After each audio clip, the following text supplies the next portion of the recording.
1963년 봄 강원도 산골. 눈이 녹은 자리마다 진흙이 질척거렸습니다. 김미정은 고무신을 질퍽이는 흙 속에 박으며 밭둑을 걸었습니다. 15살 소녀의 손은 거칠었습니다. 손톱 밑에는 검은 흙이 끼어 있었고 손등에는 동상 자국이 붉게 남아 있었습니다. 겨울 내내 찬물에 빨래를 하고 눈 녹은 밭을 일군 흔적이었습니다. 미정아, 물 좀 길어와라. 어머니의 목소리가 부엌 쪽에서 들려왔습니다. 미정은 물동이를 들고 우물로 향했습니다. 마을 어귀를 지나는데 옆집 순이가 새 교복을 입고 학교에 가는 모습이 보였습니다. 깨끗한 흰 블라우스, 주름 잡힌 검정 치마, 반짝이는 구두. 미정은 자신의 옷을 내려다봤습니다. 언니가 물려준 헌 치마였습니다. 치맛자락은 여러 번 기워져 색이 들쭉날쭉했습니다. 밑단은 해져서 실밥이 풀어져 있었습니다. 순이와 눈이 마주쳤습니다. 순이는 잠깐 멈칫하더니 고개를 돌렸습니다. 미정도 시선을 피했습니다. 부끄러웠습니다. 아니, 부끄러움을 느껴야 한다는 게 억울했습니다. 우물가에서 두레박을 내리다가 미정은 문득 멈췄습니다. 맑은 물속에 비친 자신의 얼굴을 보았습니다. 여윈 뺨, 푸석한 피부, 생기 없는 눈동자. 햇빛을 제대로 쬐지 못해 창백한 얼굴. 15살이라고 하기엔 너무 지쳐 보이는 표정. 이게 정말 자신일까요? 고개를 저으며 물을 길었습니다. 물동이가 무거웠습니다. 어깨가 아팠습니다. 하지만 이 정도 무게는 익숙했습니다. 집으로 돌아오는 길, 마당에 낯선 남자가 서 있는 게 보였습니다. 미정은 발걸음을 늦췄습니다. 양복을 단정하게 차려입은 40대 중반쯤 되어 보이는 남자였습니다. 구두는 반들반들 닦여 있었고 머리에는 기름을 발라 넘긴 흔적이 있었습니다. 옆에는 아버지가 허리를 굽신거리며 서 있었습니다. 평소에는 볼 수 없던 비굴한 자세였습니다. 자, 여기가 우리 딸년입니다. 아버지의 목소리에는 평소와 다른 아첨이 묻어났습니다. 미정은 물동이를 내려놓고 고개를 숙였습니다. 남자의 시선이 자신을 훑는 게 느껴졌습니다. 머리끝부터 발끝까지 마치 장터에서 가축을 살펴보듯 차갑고 계산적인 눈빛이었습니다. 미정의 등에 소름이 돋았습니다. 키는 좀 작지만 일은 잘하겠구만. 남자가 말했습니다. 목소리는 낮고 무뚝뚝했습니다. 박성준, 읍내에서 정미소와 땅을 여러 마지기 가진 부자라고 했습니다. 45살에 첫 부인을 폐병으로 잃고 재혼을 알아보는 중이라고 했습니다. 이 모든 정보를 미정은 아침에 어머니에게 들었습니다. 어머니는 말하면서도 미정의 눈을 보지 못했습니다. 그럼요. 2년이 밭일. 집안일 다 해먹습니다. 말도 잘 듣고요. 순하기도 하고. 아버지가 미정을 상품처럼 소개했습니다. 미정의 손이 떨렸습니다. 주먹을 꽉 쥐었습니다. 무슨 일이 벌어지고 있는지 알 것 같았습니다. 아니, 알고 싶지 않았습니다. 하지만 현실은 명확했습니다. 박성준은 미정에게 다가왔습니다. 한 발짝, 두 발짝. 미정은 뒤로 물러서고 싶었습니다. 하지만 움직일 수 없었습니다. 몸이 얼어붙은 것 같았습니다. 얼굴 좀 들어봐. 명령조였습니다. 미정은 천천히 고개를 들었습니다. 박성준의 얼굴이 가까이 보였습니다. 무표정한 얼굴, 감정이라고는 찾아볼 수 없는 눈. 미정은 그 눈빛을 견딜 수 없어 시선을 내렸습니다. 뭐 괜찮네. 박성준이 아버지에게 말했습니다. 마치 물건값을 흥정하듯이. 미정은 존재가 아니었습니다. 그저 거래의 대상이었습니다. 그럼 다음 주에 다시 올 테니 그때 자세한 얘기 합시다. 예. 예. 그러시지요. 술이라도 한잔 하시고 가시지요. 아버지가 박성준을 안채로 모셨습니다. 미정은 마당에 홀로 남았습니다. 물동이를 들어 부엌으로 가야 했지만 다리에 힘이 없었습니다. 주저앉고 싶었습니다. 울고 싶었습니다. 하지만 그럴 수도 없었습니다. 어머니가 지켜보고 있었으니까요. 미정아, 물 부엌에 갖다 놔라.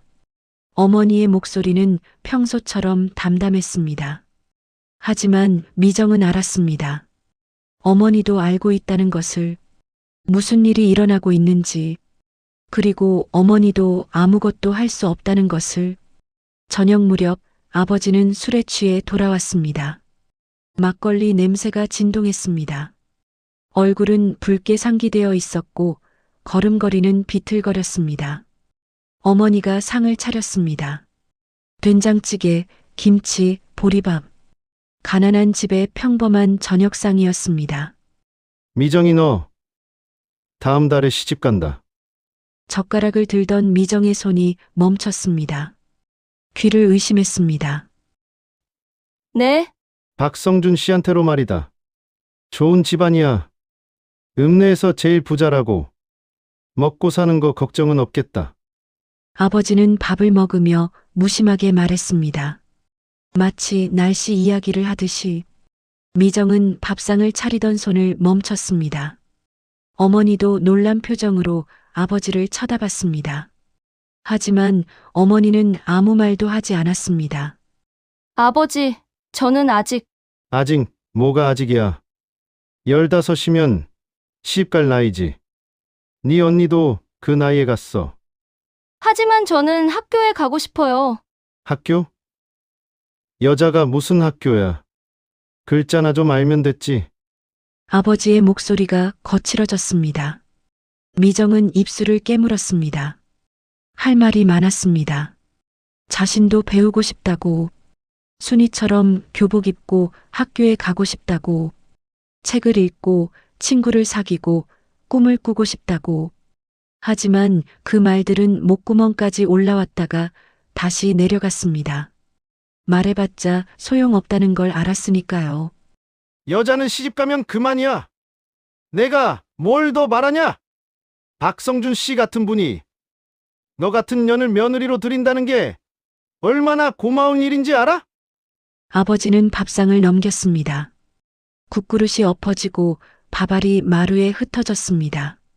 된장 국물이 미정의 치마에 튀었습니다. 미정은 그 자리에 얼어붙었습니다. 어머니가 재빨리 행주를 들고 와서 마루를 닦기 시작했습니다. 이 집이 얼마나 가난한지 알아? 이 오빠 공장 보내는 것도 빠듯해. 네가 시집 가면 입 하나라도 덜 수 있잖아. 아버지의 목소리에는 원망이 섞여 있었습니다. 미정은 고개를 숙였습니다. 자신이 짐이라는 말, 없어져야 할 존재라는 말, 그 말들이 가슴에 비수처럼 꽂혔습니다. 그날 밤 미정은 방으로 들어가 이불을 뒤집어 썼습니다. 눈물이 났습니다. 소리 없이 흐르는 눈물을 손등으로 닦았습니다. 목구멍까지 치밀어 오르는 울음을 참았습니다.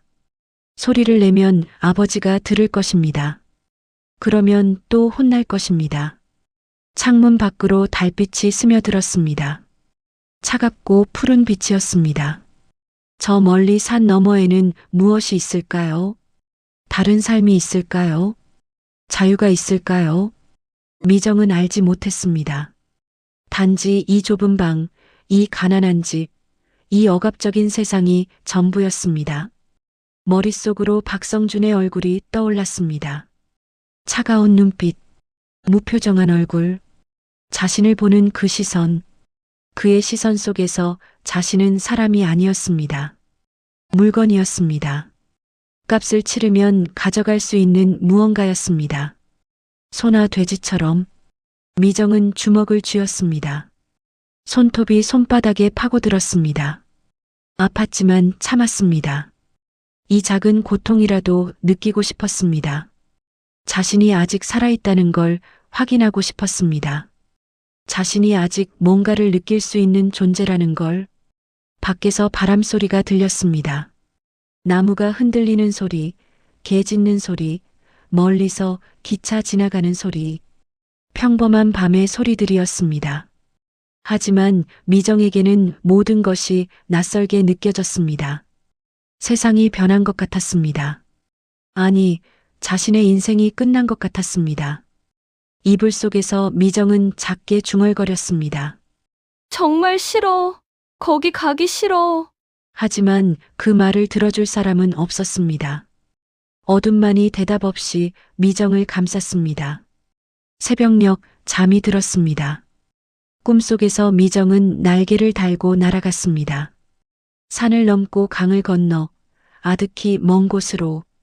푸른 하늘, 흰 구름, 끝없는 자유. 하지만 눈을 뜨면 여전히 이 좁은 방이었습니다. 여전히 이 운명이었습니다. 여전히 이 감옥이었습니다. 아침 해가 떠올랐습니다. 미정은 일어나 세수를 했습니다. 찬물로 얼굴을 씻으며 눈물 자국을 지웠습니다. 거울을 보지 않았습니다. 자신의 얼굴을 보고 싶지 않았습니다. 부엌으로 가서 아침 준비를 도왔습니다. 불을 지피고 밥을 안치고 김치를 꺼냈습니다. 기계처럼 움직였습니다. 생각하지 않으려고 애썼습니다. 하지만 마음 한구석에서는 작은 목소리가 들렸습니다. 아주 작지만 꺼지지 않는 목소리. 이건 아니야. 이건 잘못됐어. 미정은 그 목소리를 억눌렀습니다. 하지만 목소리는 사라지지 않았습니다. 작은 불씨처럼 깊은 곳에서 계속 타오르고 있었습니다. 봄은 왔지만 미정의 세상은 여전히 얼어붙어 있었습니다. 혼례는 간소했습니다. 읍내 여관 한쪽 방에서 절만 올리고 끝났습니다. 하객도 없었습니다. 친척 몇 명만 왔다가 금방 돌아갔습니다. 미정은 빌려온 치마 저고리를 입고 마루에 앉아 있었습니다. 낡은 옷이었습니다. 여러 번 빌려줬던 흔적이 역력했습니다. 박성준은 술잔을 비우며 미정을 바라보지도 않았습니다. 손님들과 이야기를 나누고 웃고 술을 마셨습니다. 미정은 투명인간 같았습니다. 이제 내 여자야. 알았지? 그날 밤 어두운 방에서 박성준이 남긴 말은 그것뿐이었습니다. 명령이었습니다. 확인이 아니라. 미정은 대답하지 않았습니다. 목소리가 나오지 않았습니다. 여관 뒷방이 미정의 새 집이 되었습니다. 다다미 3장 크기의 좁은 방. 창문은 하나뿐이었고 햇빛은 오후 1시간만 들어왔습니다. 나머지 시간은 어둠이었습니다. 방 안에는 이불 한 채, 낡은 옷장 하나, 작은 거울 하나가 전부였습니다. 벽지는 곳곳이 찢어져 있었고 천장에는 얼룩이 져 있었습니다. 박성준은 여관을 운영했습니다. 정미소는 작년에 팔았다고 했습니다. 도박 빚 때문이라는 소문이 있었습니다. 하지만 미정은 묻지 않았습니다. 물어봐도 소용없다는 걸 알았습니다. 설거지 다 했어. 예, 방 청소는? 했습니다. 빨래는? 다 널었습니다. 대화는 늘 이런 식이었습니다. 질문과 대답, 명령과 복종, 그 이상도 이하도 아니었습니다. 미정은 새벽 5시에 일어나 부엌일을 시작했습니다. 여관 투숙객들의 식사 준비, 설거지, 방 청소, 빨래, 장보기. 손이 쉴 틈이 없었습니다. 밤 10시가 되어서야 자신의 방으로 돌아갈 수 있었습니다. 이것도 못하냐? 쓸모없는 거. 박성준의 폭언은 일상이었습니다. 밥이 조금만 설어도, 방 구석에 먼지가 조금만 남아도, 빨래에서 비누 냄새가 조금만 나도 그는 미정을 나무랐습니다. 때로는 빗자루를 집어던졌습니다. 때로는 밥그릇을 엎었습니다. 미정은 피하지 않았습니다. 피하면 더 화를 냈습니다. 대꾸하면 주먹이 날아왔습니다. 여관에는 종업원 순자가 있었습니다. 27살의 과부였습니다. 남편이 광산 사고로 죽고 갈 곳이 없어 여기서 일한다고 했습니다. 순자는 미정을 보며 안쓰러운 표정을 지었지만 말을 걸지는 않았습니다. 박성준이 싫어했으니까요. 전현과 떠들지 마. 일이나 해. 박성준은 순자에게도 미정에게도 같은 말을 했습니다. 두 여자를 갈라놓으려 했습니다. 함께 이야기하면 힘이 생긴다는 걸 알았던 걸까요? 미정은 알 수 없었습니다. 그렇게 두 달이 흘렀습니다. 똑같은 하루가 반복되었습니다. 일어나고, 일하고, 먹고, 일하고, 자고. 미정은 점점 말을 잃어갔습니다. 하루에 10마디도 채 하지 않았습니다. 웃지도 않았습니다. 감정이 무뎌지는 것 같았습니다. 밤이 되면 미정은 뒷방 구석에 앉았습니다. 촛불 하나를 켜고 창문 밖을 바라봤습니다. 달이 떠 있는 밤이면 조금 덜 외로웠습니다.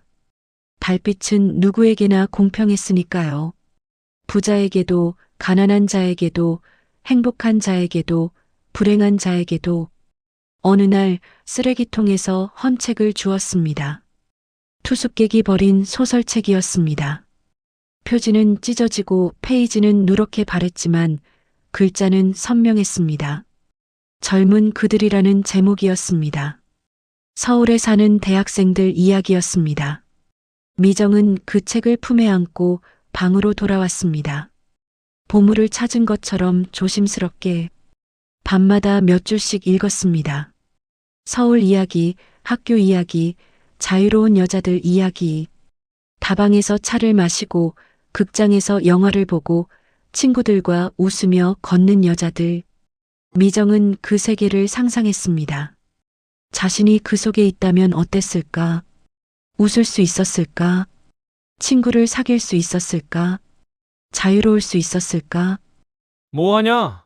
박성준이 방문을 벌컥 열었습니다. 미정은 재빨리 책을 이불 밑에 숨겼습니다.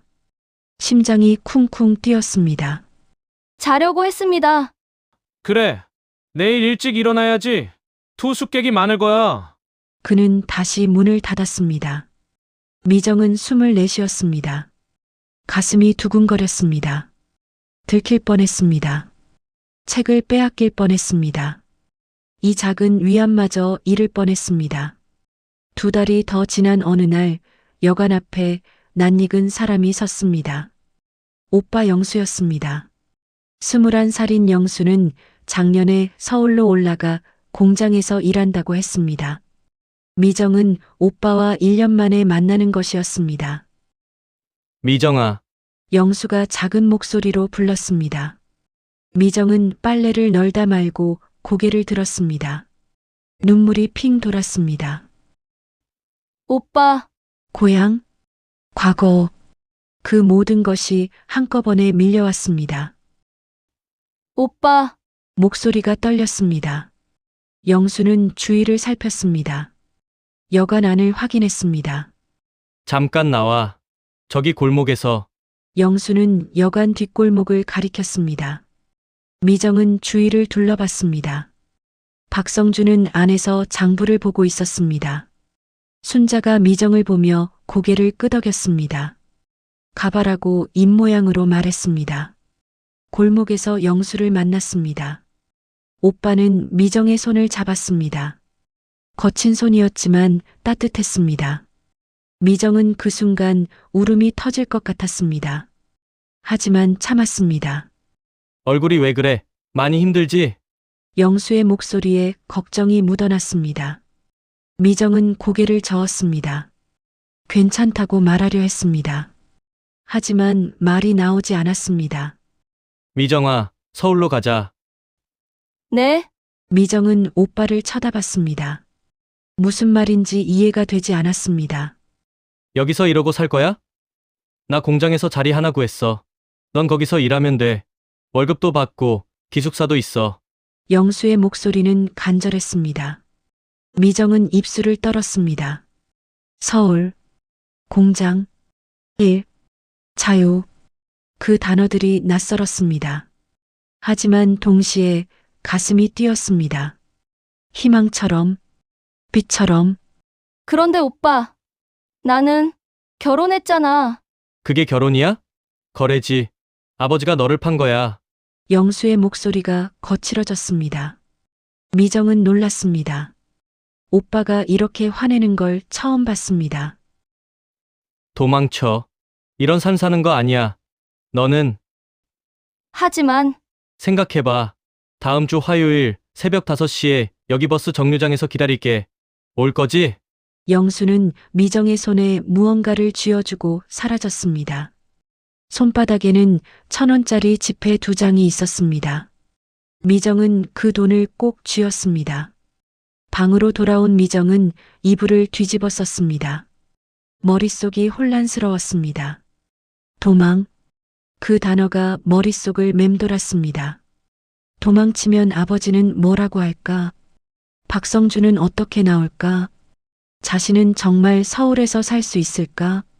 공장 일을 할 수 있을까? 두려웠습니다. 너무나 두려웠습니다. 하지만 동시에 처음으로 희망이 보였습니다. 작고 희미했지만 분명히 거기 있었습니다. 어둠 속의 작은 빛처럼. 며칠이 지났습니다. 미정은 평소처럼 일했습니다. 하지만 머릿속은 복잡했습니다. 밤마다 잠을 이루지 못했습니다. 도망칠까 말까? 갈까 안 갈까? 끊임없이 고민했습니다. 어느 날 오후 순자가 미정에게 다가왔습니다. 박성준이 외출한 사이였습니다. 순자는 주위를 살피며 작은 보따리를 꺼냈습니다. 이거.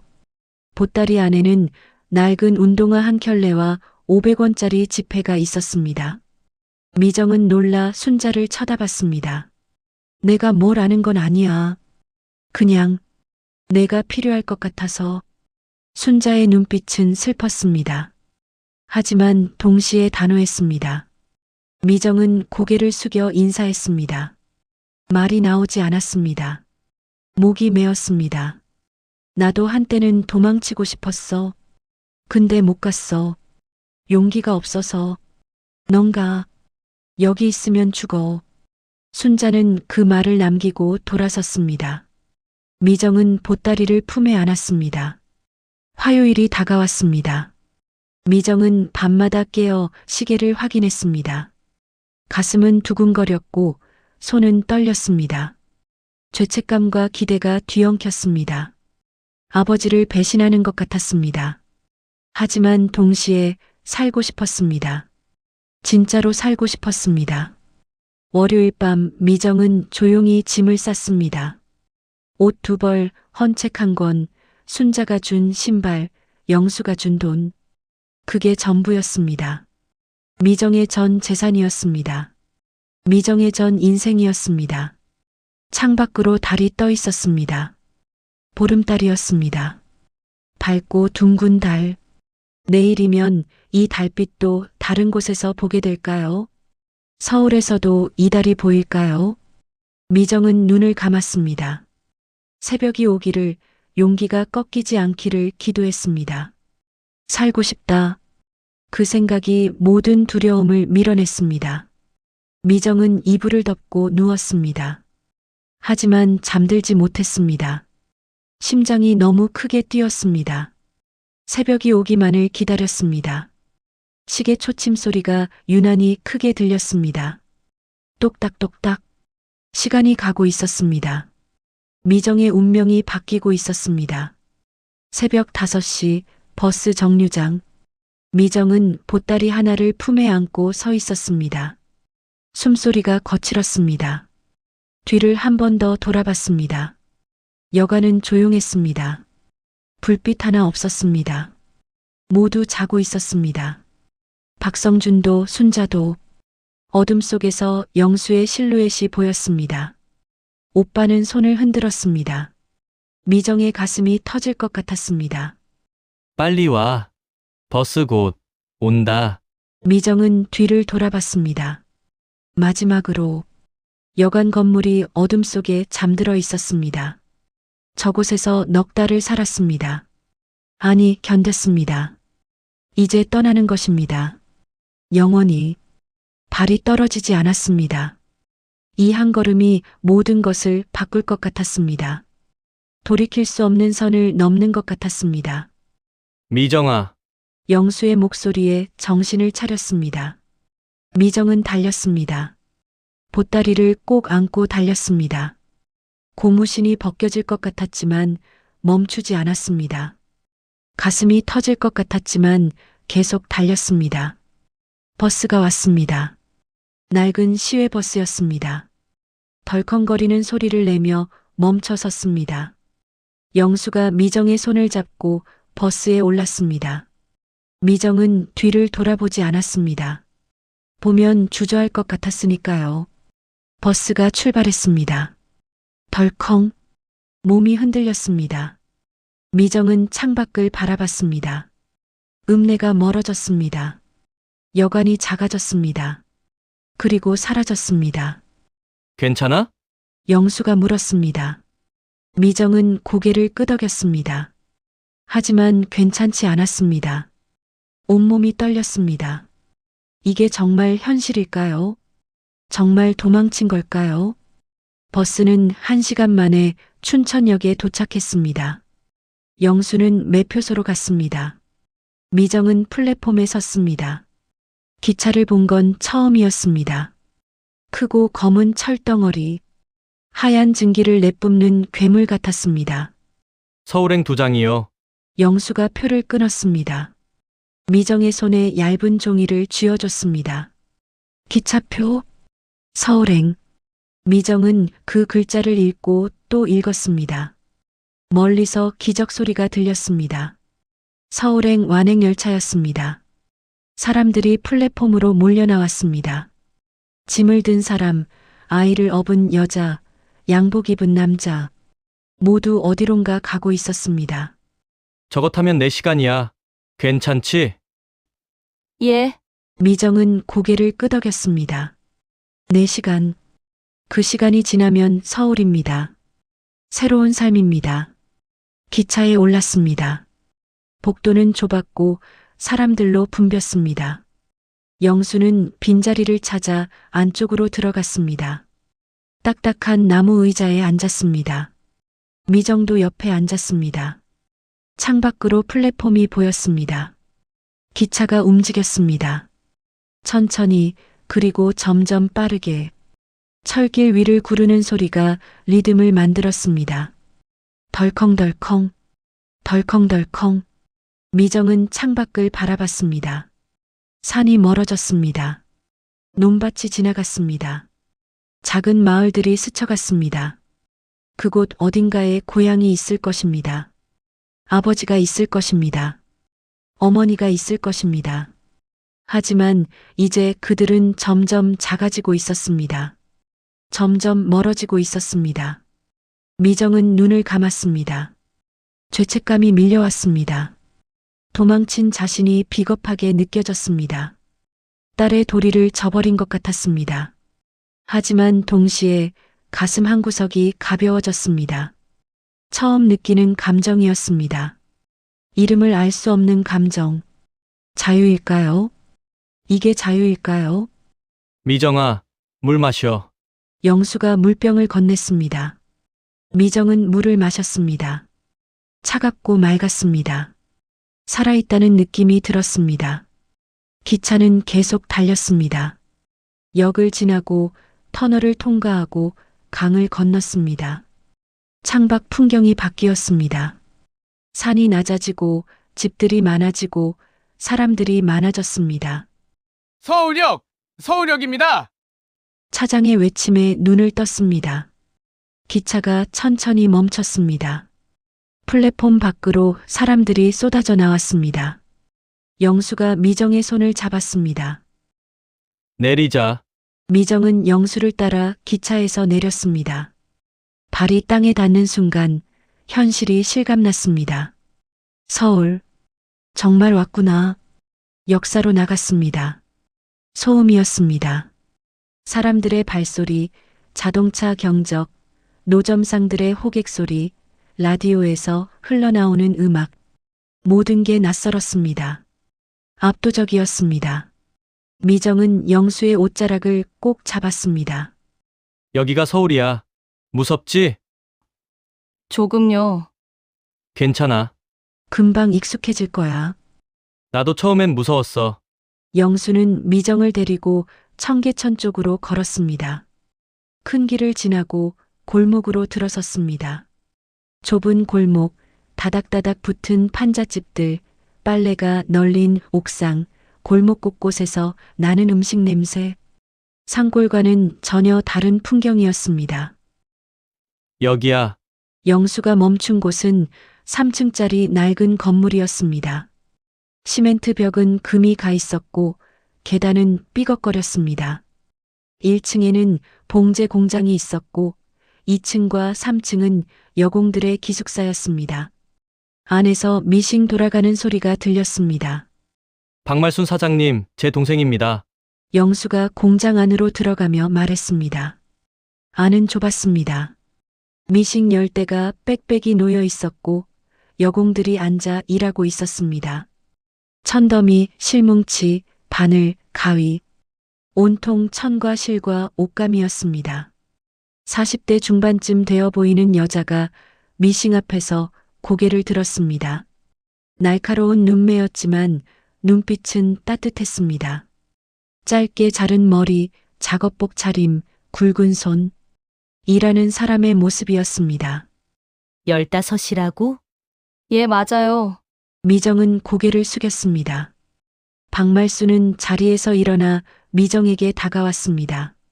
미정을 위아래로 훑어봤습니다. 미정은 더 고개를 숙였습니다. 공장 일 해본 적 있어? 아니요. 그럼 뭐 할 줄 아는 거 있어? 밭일이랑 집안일이요. 박말수는 잠시 생각하더니 고개를 끄덕였습니다. 손 좀 보자. 미정은 두 손을 내밀었습니다. 박말수는 미정의 손을 잡고 살펴봤습니다. 거친 손, 굳은 살, 상처 자국, 갈라진 손톱. 일은 할 줄 아네. 좋아. 한 달 써보지 뭐. 월급은 1,500원. 숙식 제공. 한 달 지나면 2,000원 줄게. 감사합니다. 미정은 허리를 깊이 숙여 인사했습니다. 박말수는 2층으로 올라가는 계단을 가리켰습니다. 저기 방 하나 비었어.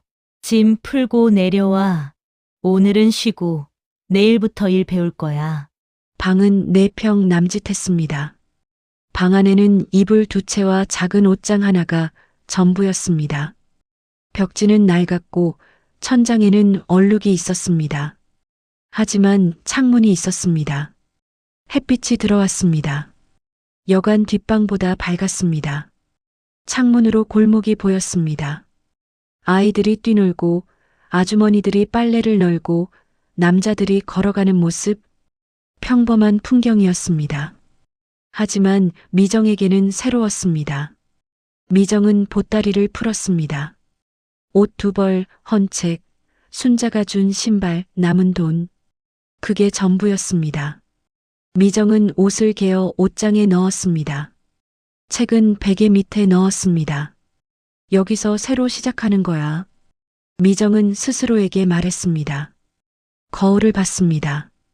여전히 여인 얼굴, 푸석한 피부. 하지만 눈빛은 조금 달라진 것 같았습니다. 살아있는 것 같았습니다. 다음 날부터 일이 시작됐습니다. 미싱은 처음이었습니다.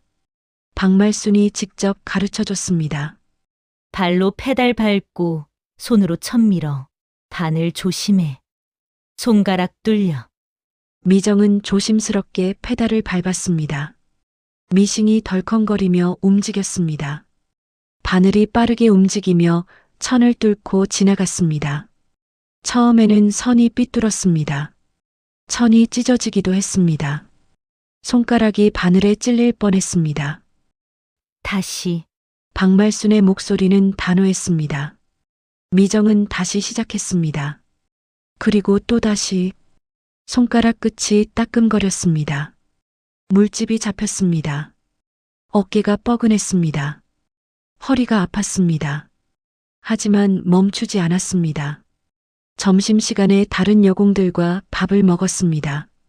보리밥, 된장국, 김치.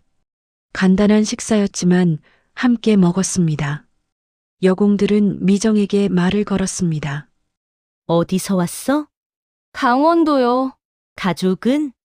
오빠 하나 있어요. 간단한 대화였지만 따뜻했습니다. 미정은 오랜만에 웃었습니다. 작게 하지만 진심으로. 일주일이 지나자 손에 익었습니다. 한 달이 지나자 다른 여공들만큼 빨라졌습니다. 박말수는 만족스러운 표정으로 미정을 바라봤습니다. 잘하네. 계속 이렇게만 해. 다음 달부터 2,000원 줄게. 감사합니다. 미정은 처음으로 돈을 벌었습니다. 자신의 손으로, 자신의 노동으로. 그 돈이 무겁게 느껴졌습니다. 하지만 동시에 자랑스러웠습니다. 밤에는 기숙사 방에서 책을 폈습니다. 영수가 사다 준 검정고시 교재였습니다. 국어, 수학, 사회. 미정은 한 글자 한 글자 소리내어 읽었습니다. 민주주의는 국민이 주인인 제도이다. 말의 뜻이 완전히 이해되지는 않았습니다. 하지만 그 말들이 아름답게 느껴졌습니다. 배운다는 것, 안다는 것. 그것이 자유처럼 느껴졌습니다. 어느 날 밤 박말순이 미정의 방에 왔습니다. 손에는 따뜻한 차 2잔이 들려 있었습니다. 공부해? 예. 좋은 일이지. 여자도 배워야 해. 배워야 당하지 않아. 박말수는 차를 건네며 앉았습니다. 미정도 책을 덮고 마주 앉았습니다. 차에서 보리 향이 났습니다. 너 집에서 도망쳤지? 미정은 깜짝 놀라 박말순을 쳐다봤습니다. 어떻게 알았을까요? 박말순은 웃었습니다. 다 얼굴에 써 있어. 괜찮아. 나도 그랬으니까. 사장님도요? 20살 때 시집에서 도망쳤어. 맞아, 죽을 뻔했거든. 남편이 날 때리고 시어미가 날 굶기고 견딜 수가 없더라. 박말순의 목소리는 담담했습니다. 하지만 그 안에 깊은 상처가 느껴졌습니다. 미정은 말없이 차를 마셨습니다. 미정아, 여기서 잘 견뎌. 네 인생은 네가 정하는 거야. 남이 정하는 게 아니라. 그 말이 미정의 가슴에 박혔습니다. 내 인생은 내가 정한다. 그렇습니다. 도망친 것도, 서울에 온 것도, 일하는 것도, 공부하는 것도 모두 자신이 정한 것입니다. 그날 밤 미정은 오래 잠들지 못했습니다. 박말순의 말이 머릿속을 맴돌았습니다. 내 인생은 내가 정한다. 창밖으로 달이 떠 있었습니다. 여관 뒷방에서 보던 그 달이었습니다. 하지만 이제 달빛의 의미가 달라졌습니다. 두려움이 아닌 희망이었습니다. 외로움이 아닌 동행이었습니다. 미정은 책을 다시 폈습니다. 내일도 일할 것입니다. 내일도 배울 것입니다. 천천히 하지만 분명하게 앞으로 나아갈 것입니다. 손가락에 물집을 만졌습니다. 아팠지만 자랑스러웠습니다. 이 물집은 자신이 살아있다는 증거였습니다. 자신이 선택했다는 증거였습니다. 미정은 미소 지었습니다. 작지만 진실한 미소. 그리고 잠들었습니다.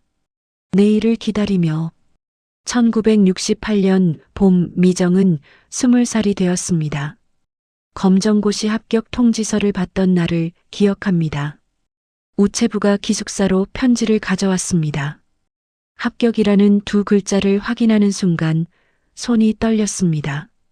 종이 위에 적힌 자신의 이름을 몇 번이나 읽었습니다. 김미정, 합격. 이게 정말 자신의 것일까요? 박말순이 어깨를 두드려줬습니다. 잘했어. 이제 뭐 할 거야? 사무직을 배우고 싶어요. 미정은 주경야독으로 타자를 배웠습니다. 타자 학원에 등록했습니다. 저녁 일이 끝나면 학원으로 갔습니다. 손가락이 키보드 위에서 춤추는 법을 익혔습니다. 처음에는 느렸습니다. 자주 틀렸습니다. 하지만 연습했습니다. 매일 꾸준히. 6개월 뒤 작은 무역회사 사무실에 취직했습니다. 서류를 보고 면접을 봤습니다. 떨렸지만 당당하게 대답했습니다. 합격 통지를 받았습니다. 월급은 3,000원이었습니다. 공장보다 많았습니다. 회사 책상에 앉았을 때의 감정을 잊을 수 없습니다. 깨끗한 서류, 새 볼펜, 정돈된 서랍, 타자기. 이것이 정말 자신의 자리일까요? 믿기지 않았습니다. 손으로 책상을 쓰다듬었습니다. 나무의 매끄러운 질감이 느껴졌습니다. 현실이었습니다. 일은 힘들었습니다. 서류 정리, 전화 응대, 타자, 우편물 발송. 배울 게 많았습니다. 실수도 많이 했습니다. 하지만 미싱 앞에서 12시간씩 앉아있던 것보다는 나았습니다. 무엇보다 배울 수 있었습니다. 장부 관리 영어 단어, 세상 돌아가는 이야기. 회사 동료들은 친절했습니다. 모르는 것을 물어보면 가르쳐 줬습니다. 점심시간에는 함께 밥을 먹었습니다. 평범한 일상이었지만 미정에게는 특별했습니다. 저녁에는 도서관에 갔습니다. 회사 근처 구립 도서관이었습니다. 책을 읽었습니다. 심리학, 교육학, 사회학, 여성학. 어려운 책들이었지만 천천히 이해했습니다. 모르는 단어는 사전을 찾았습니다.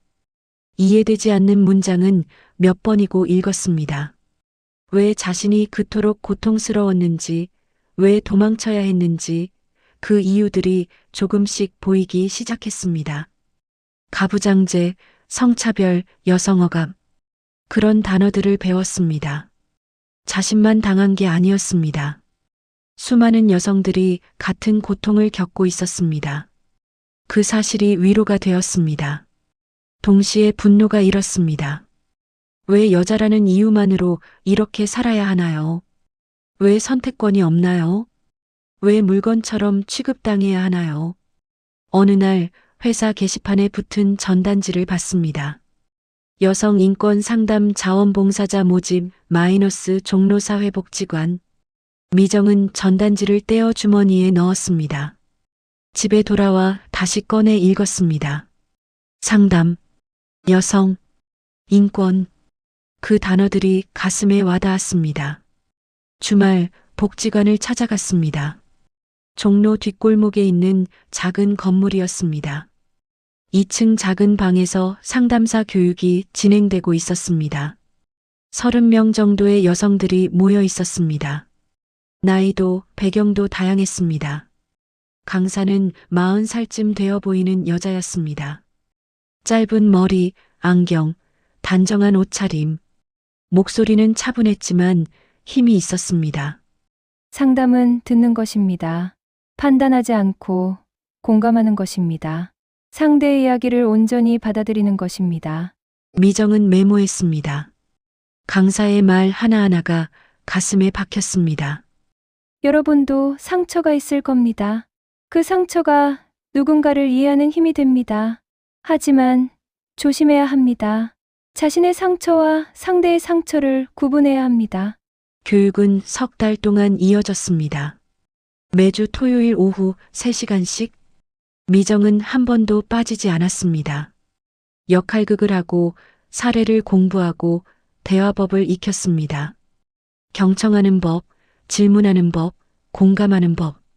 교육을 함께 받는 여성들과 친해졌습니다. 각자의 이야기를 나눴습니다. 어떤 이는 가정폭력을 겪었고, 어떤 이는 성폭력 피해자였고, 어떤 이는 억압적인 가정에서 자랐습니다. 모두 상처가 있었습니다. 하지만 모두 살아남았습니다. 우리는 피해자가 아니라 생존자예요. 한 여성이 말했습니다. 그 말이 미정에게 깊은 울림을 주었습니다. 생존자. 그렇습니다. 살아남은 사람들이었습니다. 교육이 끝나고 미정은 정식 상담 자원봉사자가 되었습니다. 주말마다 복지관에 나가 상담을 했습니다. 회사 일과 병행했습니다.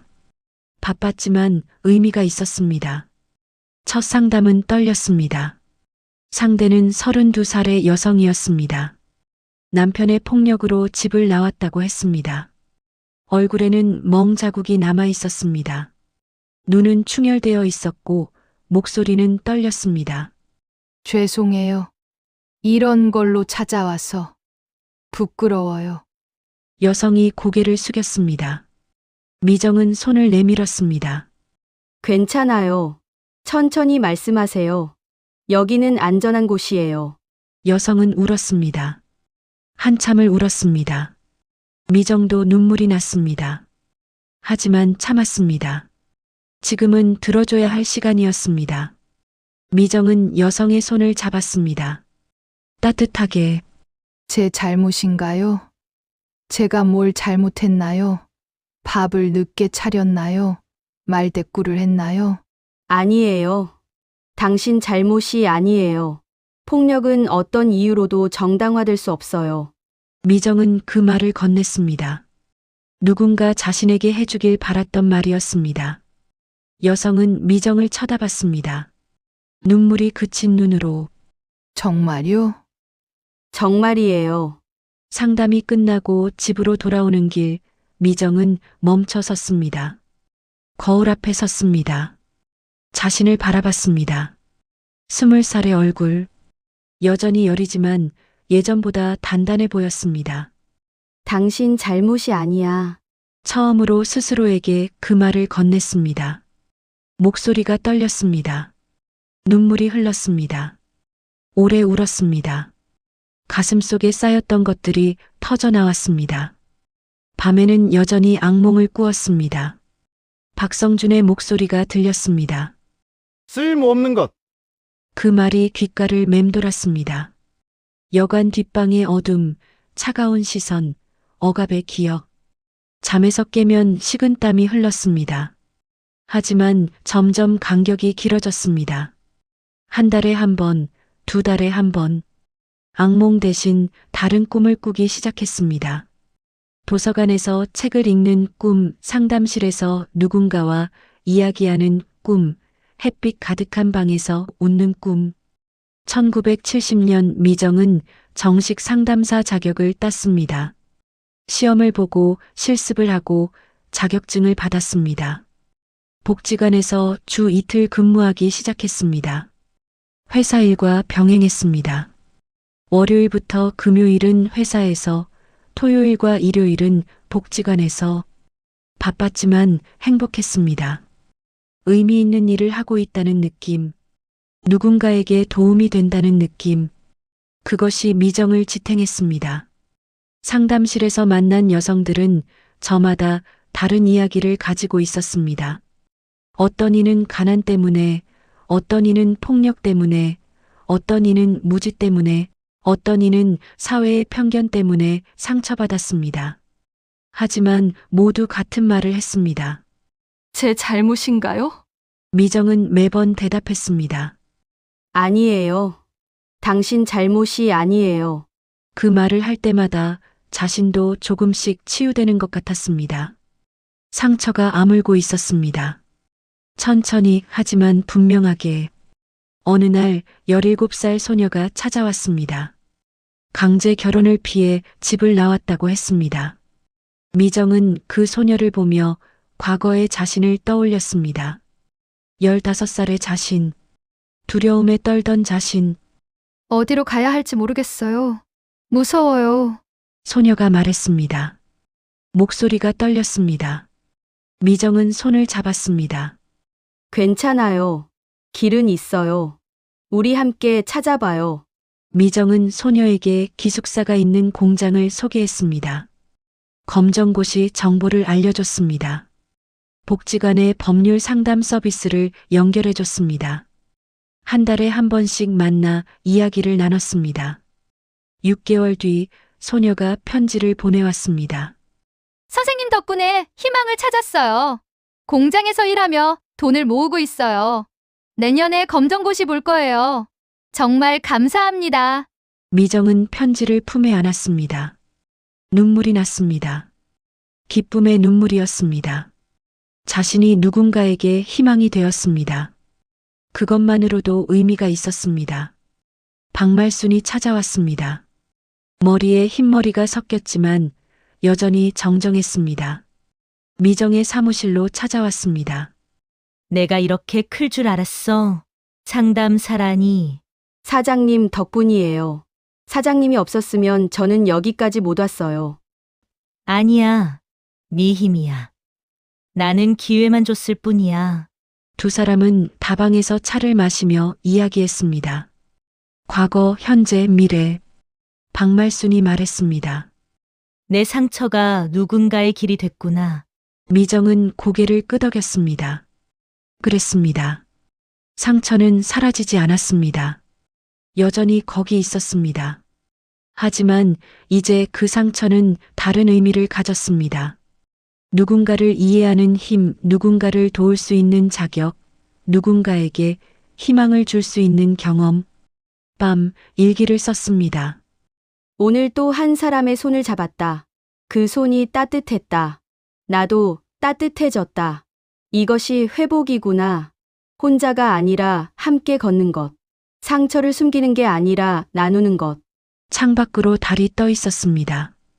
예전처럼 외롭지 않았습니다. 이제 달빛은 길을 비추는 빛이었습니다. 앞으로 나아갈 길을, 함께 걸어갈 길을. 미정은 책을 폈습니다. 내일 만날 상담자를 위한 준비였습니다. 사례를 읽고 메모하고 생각했습니다. 어떻게 하면 더 도움이 될 수 있을까? 어떻게 하면 희망을 줄 수 있을까? 천천히 하지만 확실하게 한 걸음씩 나아가고 있었습니다.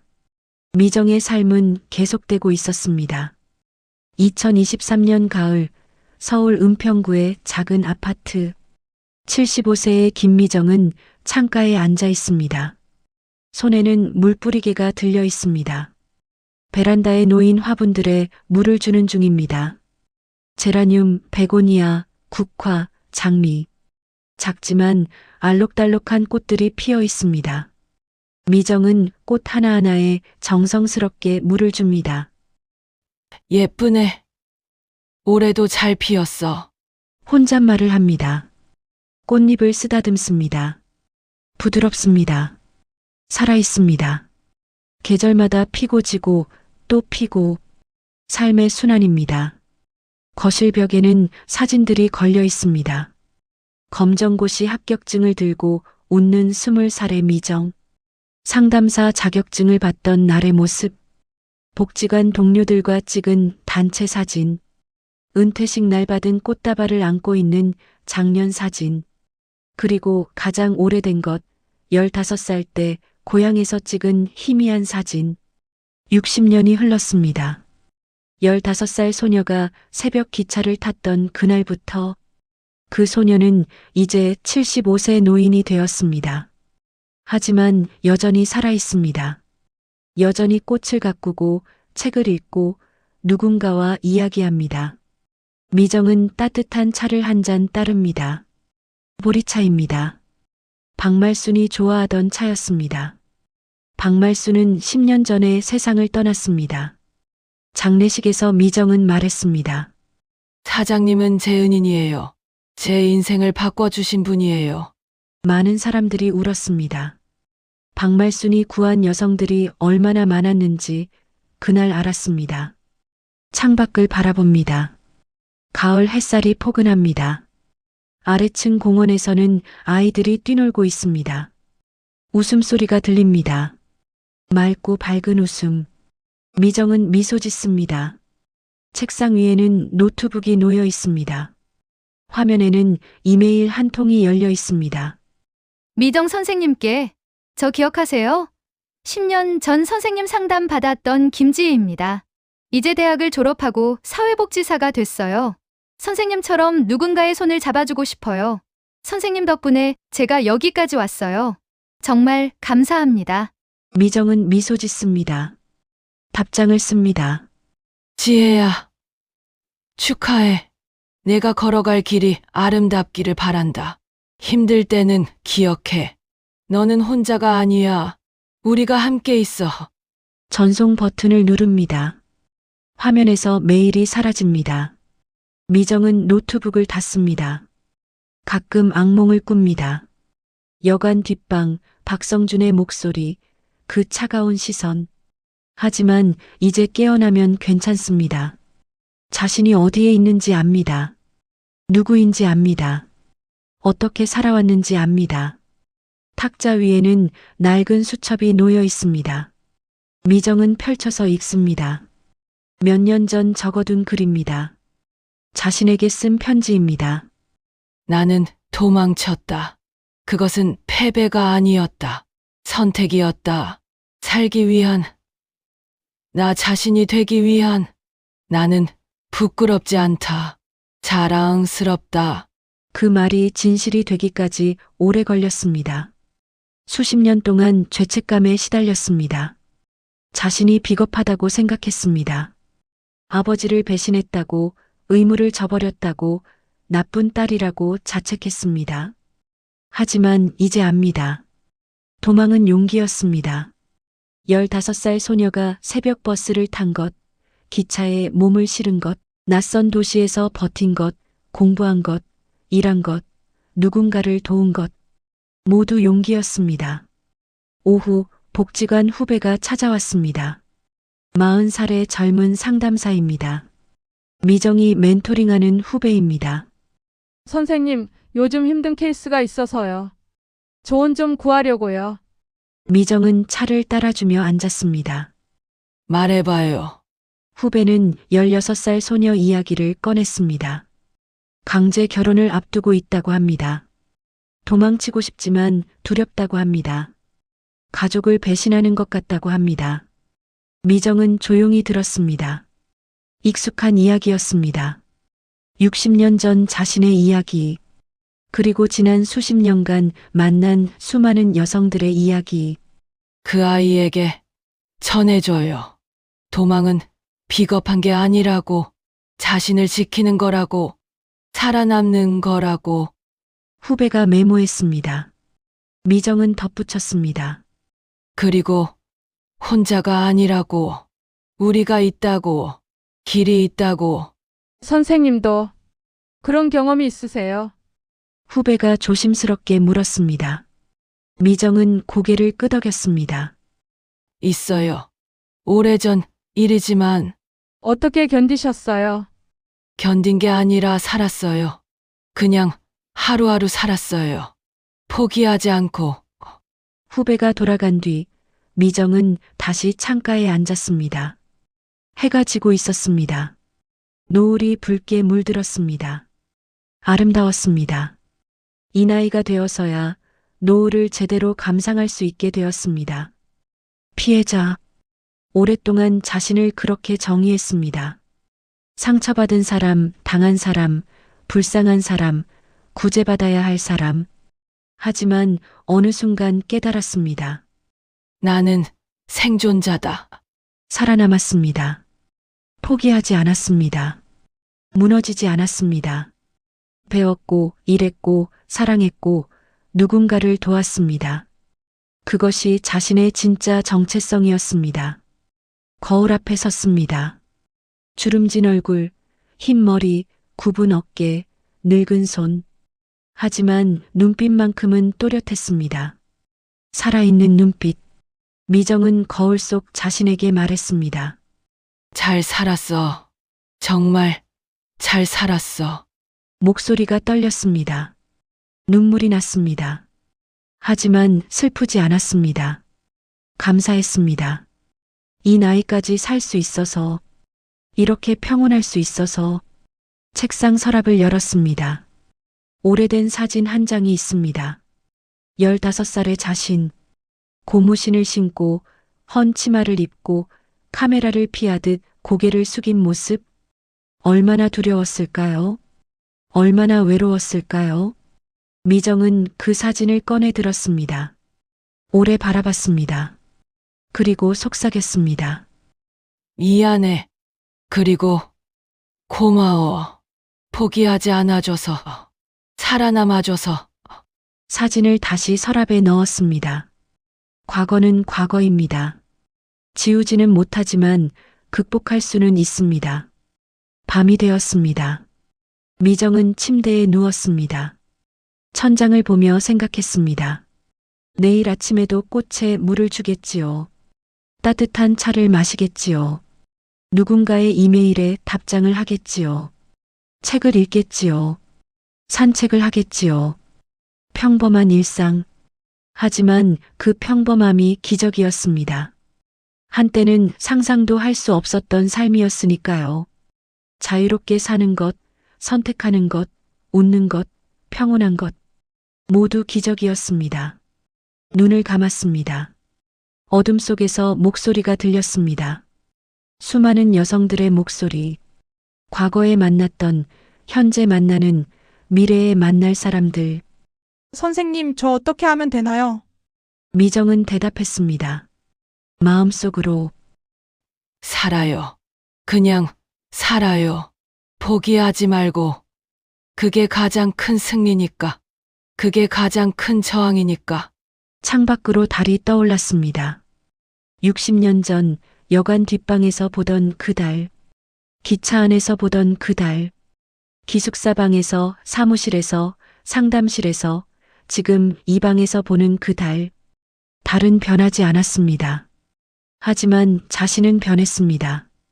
두려움에서 평온으로, 절망에서 희망으로, 피해자에서 생존자로, 혼자에서 함께로. 미정은 미소 지었습니다. 그리고 잠들었습니다. 내일을 기다리며 내일도 살아갈 것입니다. 그럼에도 불구하고, 아니, 그렇기 때문에 삶은 계속됩니다. 꽃은 계속 핍니다. 희망은 계속 자랍니다. 미정의 이야기는 끝났지만 동시에 끝나지 않았습니다. 그의 이야기는 계속될 것입니다. 누군가의 용기로, 누군가의 희망으로, 누군가의 길로. 그것으로 충분했습니다.